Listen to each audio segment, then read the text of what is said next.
오늘 우리가 읽은 이 성경은 우리가 잘 알고 있는 성경입니다. 많이 들은 성경입니다.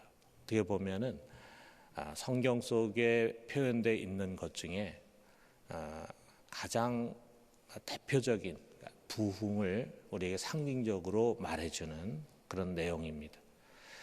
주의 영이 이 선지자 에스겔을 한 골짜기로 인도해 갔습니다. 어느 골짜기인지 지명이 나오지 않기 때문에 우리는 보통 이걸 에스겔 골짜기다 이렇게 부르고 있습니다.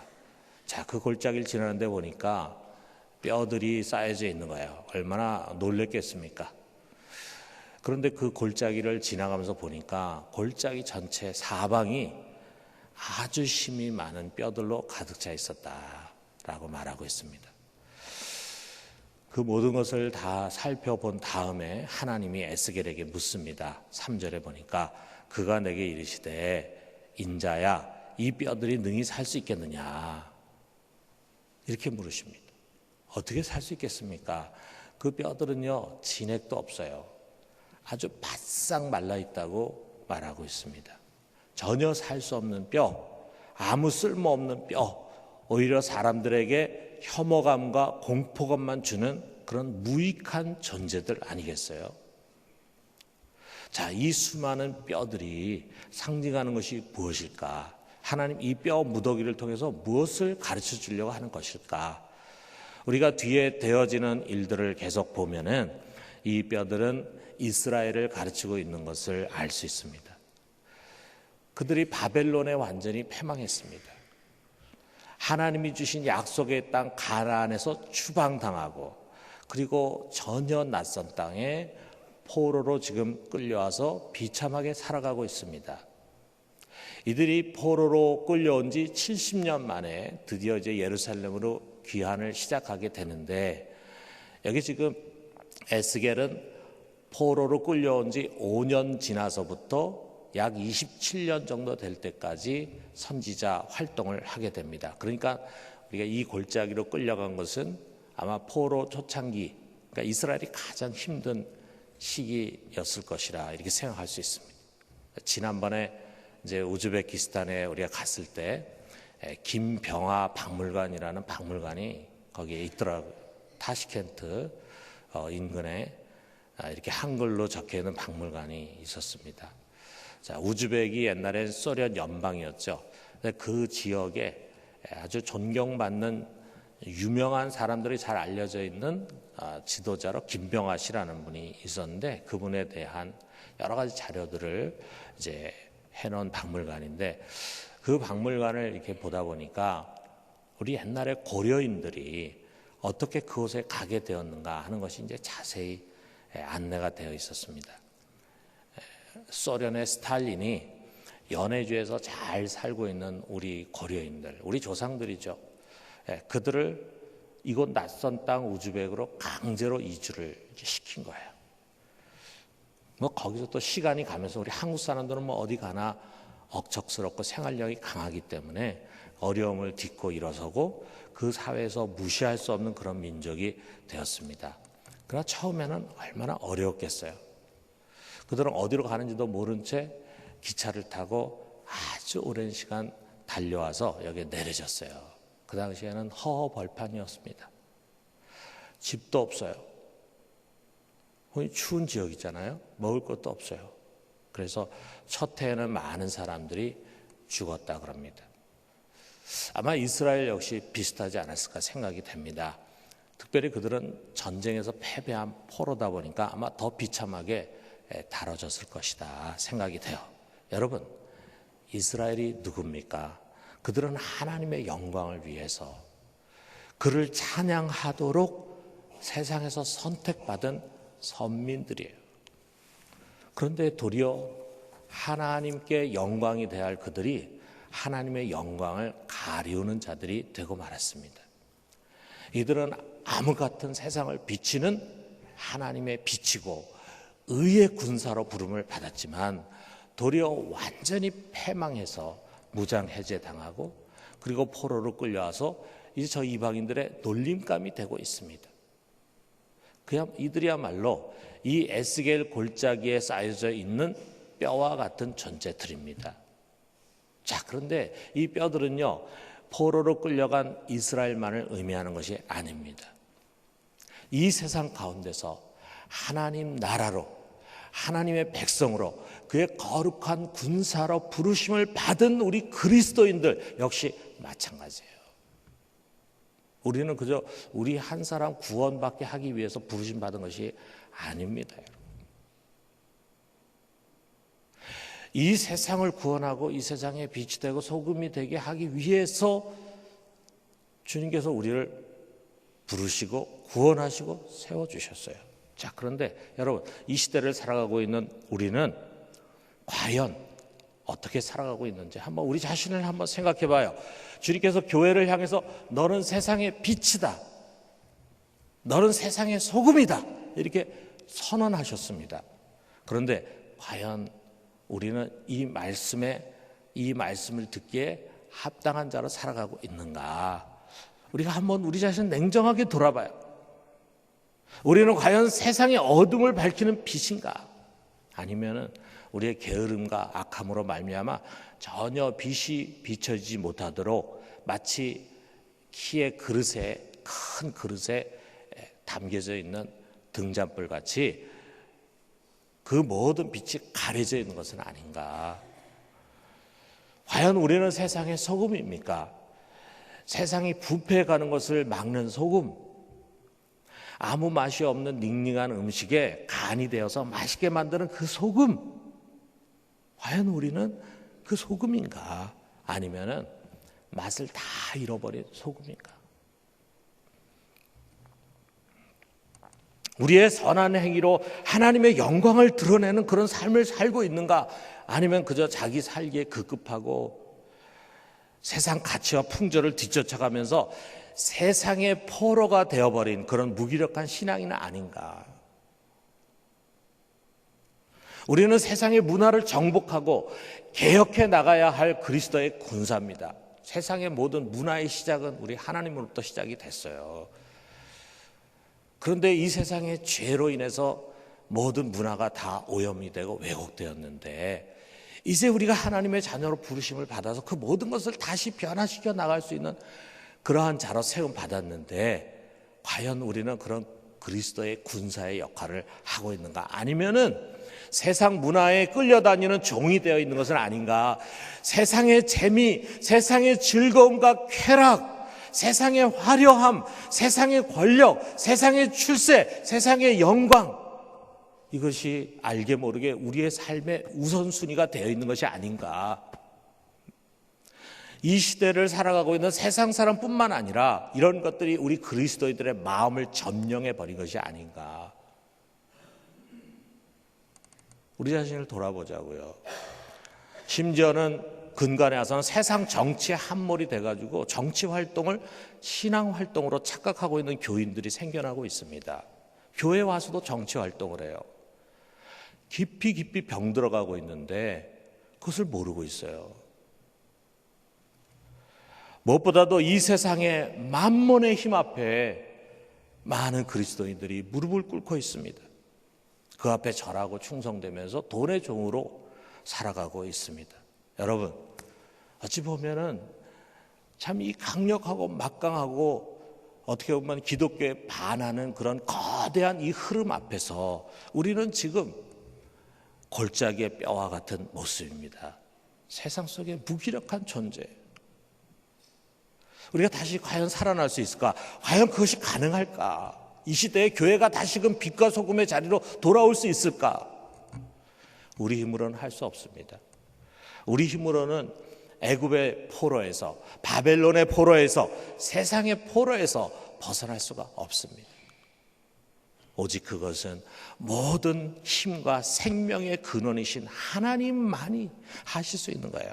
그렇기 때문에 여러분 보세요. 이 에스겔 골짜기에 아주 깡마른 뼈들이 가득히 쌓여 있는데 그것을 보면서 하나님 에스겔에게 명하십니다. 4절에 보니까 또 내게 이르시되 너는 이 모든 뼈에게 대언하여 이르기를 너희 마른 뼈들아 여호와의 말씀을 들을지어다. 너희 마른 뼈들아, 이제 하나님의 음성을 듣고 하나님 말씀을 들어라. 여러분, 이것이 열쇠입니다. 여러분, 이것이 부흥의 시작입니다.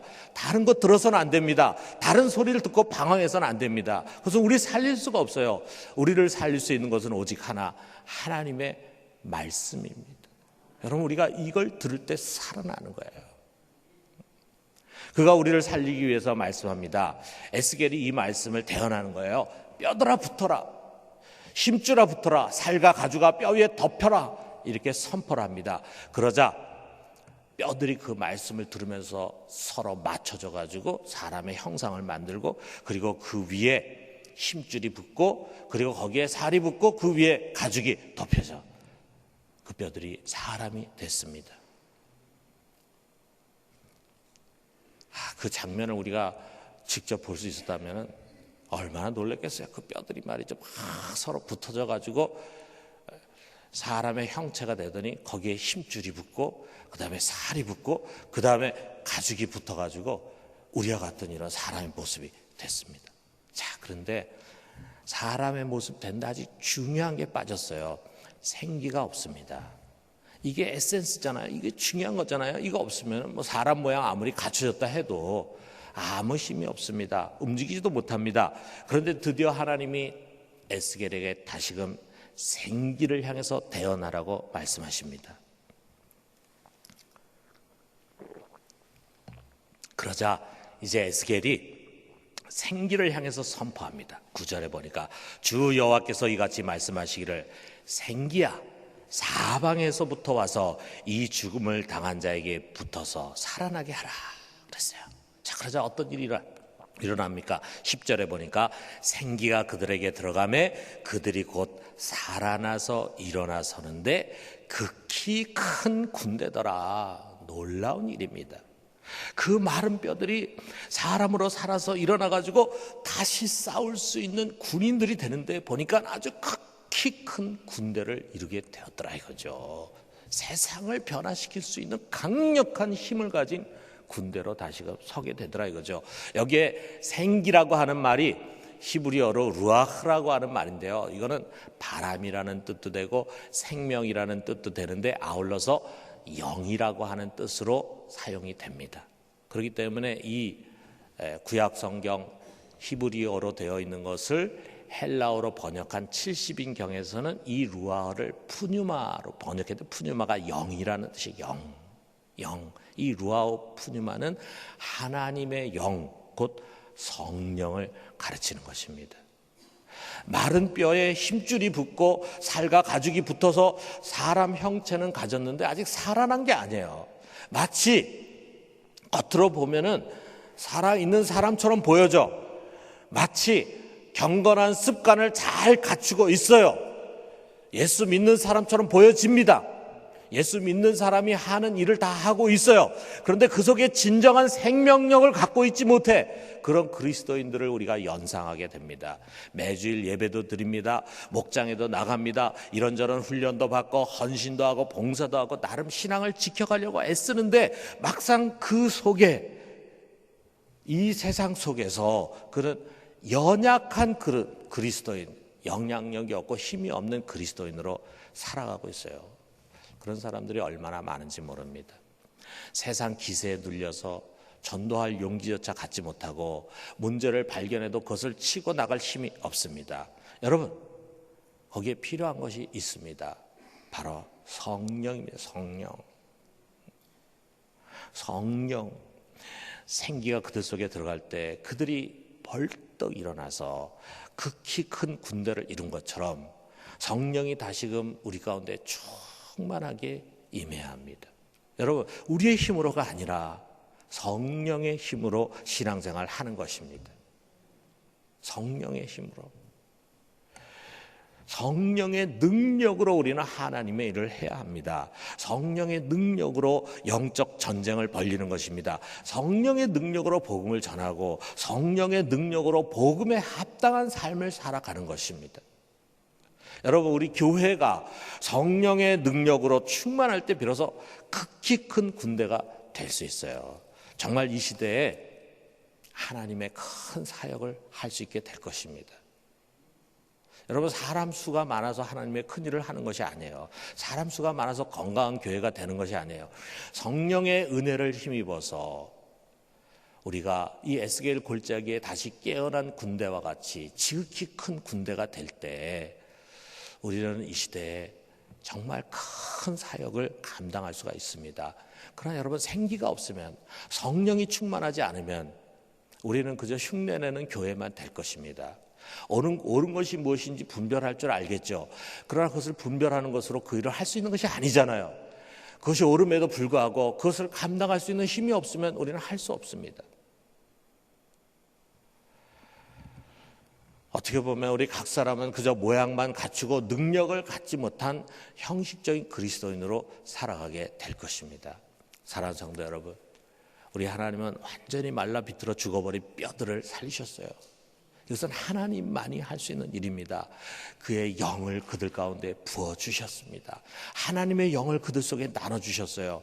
여러분, 하나님은 말세에 그의 영을 모든 육체 가운데 부어주시는 분이라고 말씀하셨습니다. 그렇기 때문에 오순절날 성령 강림을 통해서 교회가 세워지고, 그리고 그 교회에 속한 모든 사람들이 성령의 은혜를 충만히 받을 수 있도록 하나님께서 은혜를 베풀어 주시는 것입니다. 그러므로 얼마든지 성령을 우리에게 부어주시는 우리 하나님께 우리가 구해요. 누가복음 11장 13절에 이런 말씀이 있습니다. 우리 같이 한번 읽어봅시다. 너희가 악할지라도 좋은 것을 자식에게 줄 줄 알거든 하물며 한 아버지께서 구하는 자에게 성령을 주시지 않겠느냐. 너희가 악한 자라도 자식에게 좋은 것을 주는데 하물며 구하는 자에게 하늘에 있는 아버지께서 성령을 주시지 않겠느냐. 성령을, 우리가 성령 구할 때 하나님 얼마든지 우리 속에 부어주신다. 아니, 어떻게 보면 하나님이 우리가 그것을 구하기를 원하십니다. 우리가 다른 세상에 어떤 것을 구하는 것보다도 성령 구하는 것을 하나님 기뻐하십니다. 여러분, 다시금 우리가 성령을 사모합시다. 2000년 전 오순절날 하나님께서 모든 육체 가운데 그의 영을 나눠주시고 부어주셨어요. 이것은 하나님이 우리 인간에게 주시는 최고의 축복이고 선물입니다. 그 성령께서 우리 안에 들어오셨기에 우리가 예수를 나의 주라고 고백할 수 있어요. 그런데 여러분, 우리가 그 성령으로 충만하지 않게 되면 믿는 모양은 있지만 힘이 없습니다. 모든 일이 다 부딪히고 모든 일이 힘들고 버겁습니다. 그러다 보니까 우리 힘으로 하나님의 일을 감당할 수 없다 보니까 세상 속에 연약하고 무기력한 그리스도인으로 살아가게 되는 거예요. 우리가 다시금 성령의 은혜를 힘입어요. 여러분, 무엇보다도 우리 육신의 소욕을 쫓지 말고 성령의 소욕을 쫓아서 성령께 순종해요. 그리고 그 성령을 갈망하는 건데 성령에 충만해요. 성령이 우리를 지배하셔서 그의 영의 도구로, 그의 의의 도구로 쓰임받도록 해요. 그러면은 우리가 겉으로는, 외모로는, 세상적으로는 별 볼 일 없는 연약하고 무기력한 인간처럼 보일지 모르지만 성령이 우리 안에 들어오실 때 성령은 우리를 통해서 그의 크신 일을 이루게 될 것입니다. 그러면 우리는 더 이상 세상의 지배를 받는 무기력한 그리스도인이 아니라 도리어 세상을 지배하고 세상을 하나님의 뜻대로 변화시키는 하나님의 군사가 될 수 있을 것입니다. 여러분, 에스겔 골짜기의 부흥의 역사가 다시금 우리 교회 속에 일어나게 되기를 주님의 이름으로 축원합니다. 우리